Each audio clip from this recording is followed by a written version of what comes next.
Good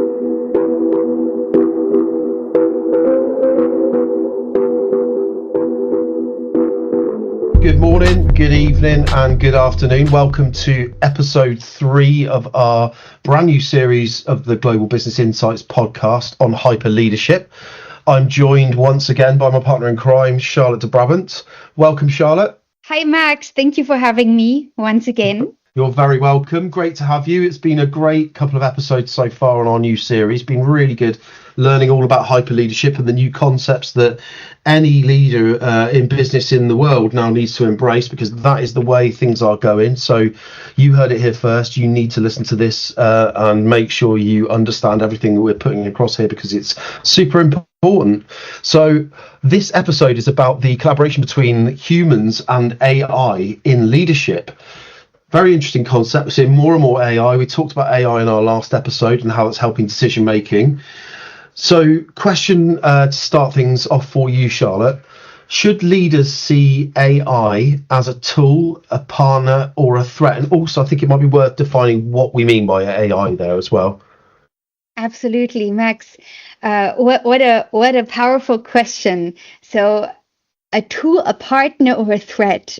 To be honest, all three, depending on how consciously it's integrated. AI is such a powerful amplifier, and it can amplify intelligence and bias and efficiency or dysfunction. So hyper leadership, it treats AI as a cognitive collaborator, I think. So something that extends human capability, but it also requires human oversight.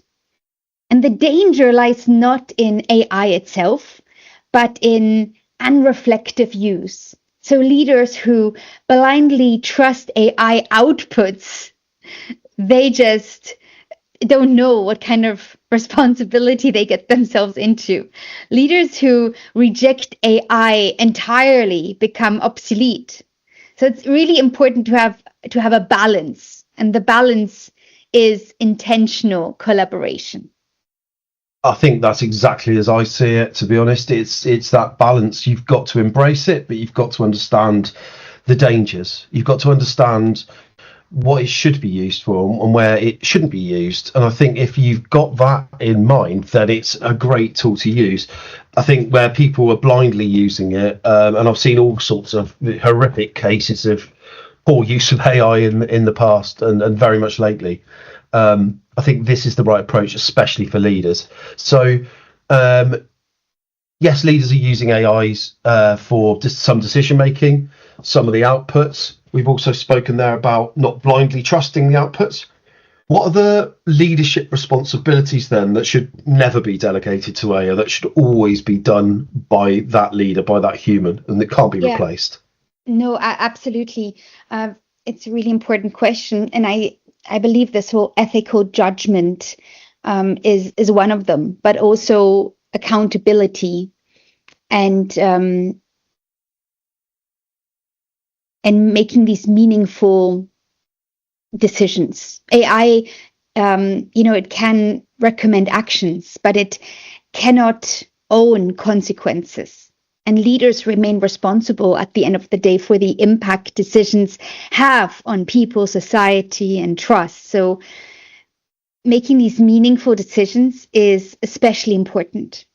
And AI can generate insights, but leaders must then translate those insights into purpose and direction and narrative.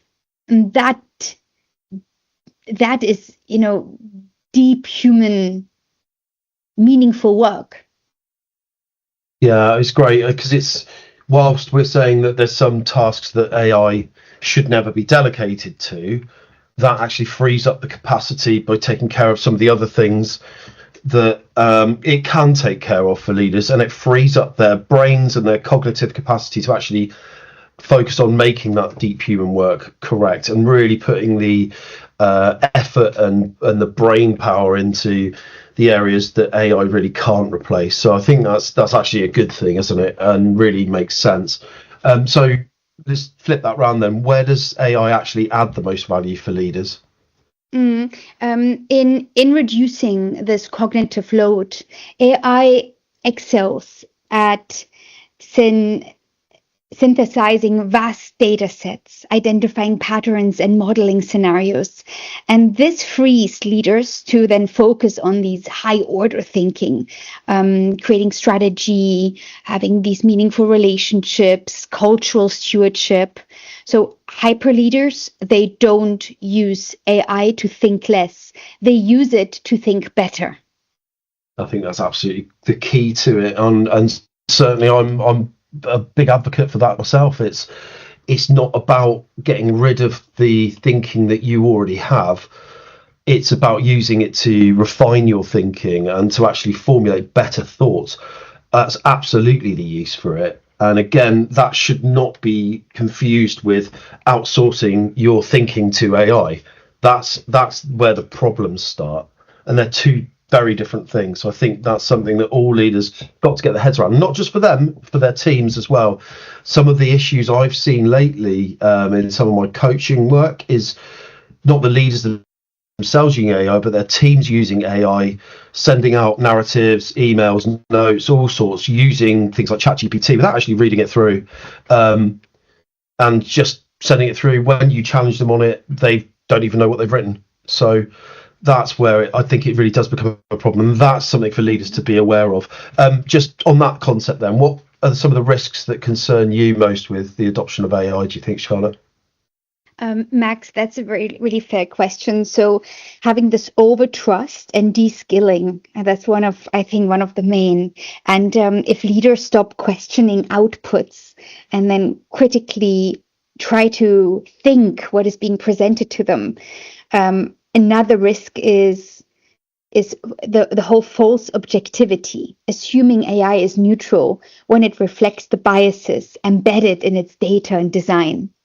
So hyper leadership, it really requires leaders to actively interrogate AI outputs and not passively consume them. I think that's really important.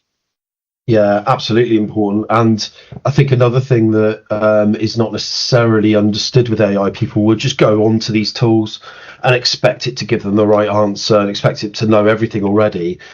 You know, the really good use of AI, the people that really are using it properly, have primed their AIs properly, given it the right operating system, given it all the right knowledge, understanding and tools. When they're building these agents, they've really taken the time to put everything into them so that the outputs are understood. What that AI is putting back to them is based on all the knowledge they fed in the first place. It's not just taking it from the whole world and giving you a biased view. So, you know, you've got to train these tools in the right way to make it work for you properly. Otherwise, you will get incorrect answers. Given that that's all coming, then it's already here. Businesses are embracing it. What should leaders do to prepare their organizations for true human AI collaboration? Yeah, and definitely an important question. I think by building AI literacy within your teams and not just deploying tools. So people need to understand what AI can and cannot do, and how bias works, and how to challenge outputs constructively, and not being afraid to give constructive and open and trustworthy feedback. Without literacy, AI creates all these dependency rather than empowerment. So not being afraid as a leader to speak up if you see that a clear AI generated output and it's being presented to you, then maybe try to question it. Yeah, I think that's the thing, isn't it? It's you know, where you are seeing these true just pure AI outputs with no thought put into it. That's a real problem, and it's being able to time, Max, and even in like posts when there are leaders posting on LinkedIn, and there are these very obvious ways that is only being shown by ChatGPT, for example. And then you can clearly see, oh my gosh, that's literally a copy and paste from ChatGPT, just because there are certain words or symbols that only ChatGPT uses. So actually making the effort to think about it, to rewrite it, to correct it, it's really dear to my heart. And I see it so often. And there are these great leaders, and you just think, oh, can you just tell them that that's the ChatGPT symbol? Well, if you were an MD in a business and you had a personal assistant, and you were saying, okay, could you, you remember the old scenes where there's the MD walking on the desk and there's the PA writing down everything they say. So they then go, well, make this memo for me and make sure this goes out to the whole business and write this down word for word and then post it out to everyone. You wouldn't say to that PA, just write whatever you want, just here's some stuff that I need. Write whatever you want. I'm not even going to check it. Just put it out to the whole business. You wouldn't do that. So why would you do it with AI? I think it baffles me, and I think that's the concept that we're trying to get across there. That for me is one of the leadership opportunities in AI, of actually really training businesses to use this intelligently and enhance what you already have, and develop it without it letting it overtake. And that concept of outsourcing your thinking to AI is really key here. Do you see any other leadership opportunities in AI, Charlotte?